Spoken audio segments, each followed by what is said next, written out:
Hello everyone and welcome back. I'm doing, kind of a recording evening of some videos, but I really wanted to talk about something that I feel like I have not seen on YouTube a lot, at least not on the YouTube booktube that I am on. And I think it's really important. And it's kind of twofold. The first part of it is about DNFing books, and the second part is specifically why I DNF'd a certain book this year. So, a few weeks ago, I picked up The Married Man by Edmund White. If you don't know who Edmund White is, he is a Cincinnati-born in 1940 gay man. He wrote A Boy's Own Story, which is a very kind of like pillar of the gay LGBTQIA+, but specifically gay male canon of novels. And I have never read any of his other work, I don't think. I think this is my first one. It was an old library copy, and I picked it up because it was really cheap, and I thought it would be really interesting. And two things kind of hit me about this book, and then I'm going to give you a recommendation for a different book. But I DNF'd this book because the fetishization of gay men wanting to be with straight men is just getting to be a lot. And I know that in historical canon, when this book was written and when it was set, which is in Paris, I believe in like the 70s, that makes sense, right? Like there wasn't a lot of gay people, and there was this kind of idea that being with straight people or being with people who are in the closet, whatever, was like this really fun thing to do.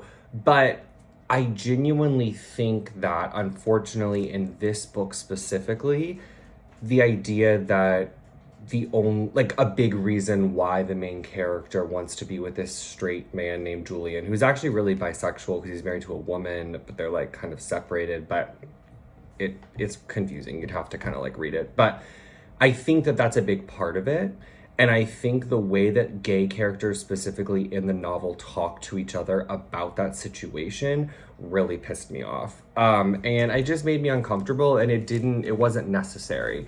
I myself am gay, married to a man, and that's just my opinion. I don't think there's anything wrong with this book necessarily, like grammatically. I mean, it's beautifully written. There were some passages that I really, really loved it. But there was a thing that I flagged, and it says, Austen decided he wanted to be a better wife to Julian than Christine had been, more old-fashioned, more patient, since it was precisely Julian's masculinity, banked and doused though it may be, that was the fire at which Austen wanted to warm his hands. And so it's like the fetishization of not only being straight, but also being masculine, and that makes you more attractive as a gay person. And I think that today, there's probably a reason why this book was withdrawn, right? Like there's no reason to be reading about that kind of stuff. Obviously, I'm not going to get into like a preference, whatever. Like you can like whatever you want.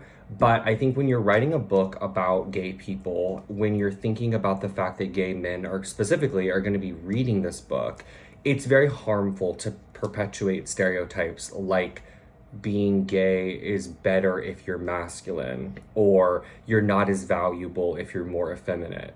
And I just didn't like that. I think that it's unnecessary. I think it's a product of the time. Obviously, if he was born in the 40s, then he would have been 30 in the 70s, and he would have been writing, and that might have been true at that time, but we're not here anymore. And so I do not think that this book does any favors for the gay community. And although the cover is very beautiful, I will be donating this, because I just don't think, I don't know what I'm going to do with it, because I don't even know that I want to put it into, no, I don't want to censor anyone else's reading. If you want to read it. But for me, it just was not it.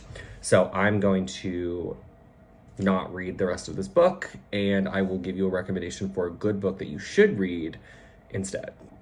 No one is probably going to be shocked by this, but my first the recommendations are both by the same author, and the first one is Hana Yanagihara's To Paradise. This gives some amazing kudos and laud to gay couples throughout history. It's an alternative history of the United States. It is one of the best books I have ever read in my entire life. I actually want to reread it, but it is absolutely beautiful. It handles issues like the AIDS crisis, etc., with a lot of patience and grace. And I think Hani Onagahara is an absolute master of the craft. And the other one is A Little Life. Y'all can fight me on it. I don't really care that much. This book is, in my opinion, so fundamental to a lot of gay people my age who kind of grew up and read this book while they were growing up. It talks about complex dynamic friendships, complex, dynamics and friendships.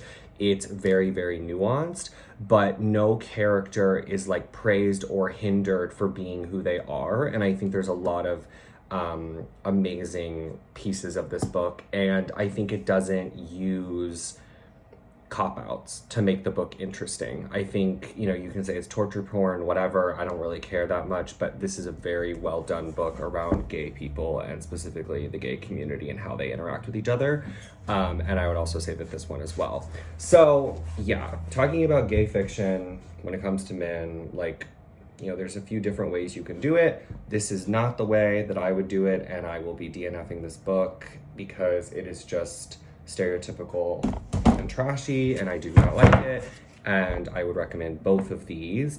Or look, James Baldwin books. I mean, people were writing books that did a lot of help, that helped the gay community, and they have been for years. So if that's something you're interested in, I would be happy to look into that and recommend more for you. But I will see you in the next video.